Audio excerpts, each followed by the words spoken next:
parts of a flower explained. Hi everyone, welcome back to my channel. Today we're taking a closer look at flowers. Not just how they look, but how they work. A flower is the reproductive part of a plant. It helps in making seeds so that new plants can grow. Let's break it down into its main parts. First, we have the petals. These are often bright and colorful to attract insects. They play a big role in pollination. At the bottom of the flower are the sepals. They're usually green and protect the flower bud before it opens. Now for the male part of the flower, the stamen. It has two parts.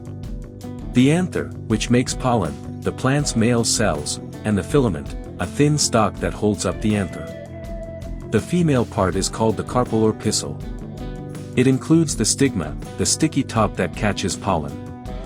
The style, the tube that connects the stigma to the ovary, allowing pollen tubes to grow down to the ovary, which contains ovules. After pollination, these turn into seeds. Receptacle is base of the flower where all other parts are attached. When pollen moves from the anther to the stigma by wind, water or insects, that's called pollination. It's the first step to seed formation. I'll explain pollination in detail in the next video. So, next time you see a flower, remember it's not just pretty. It's a smart living system helping plants grow the next generation. Don't forget to like, subscribe, and comment.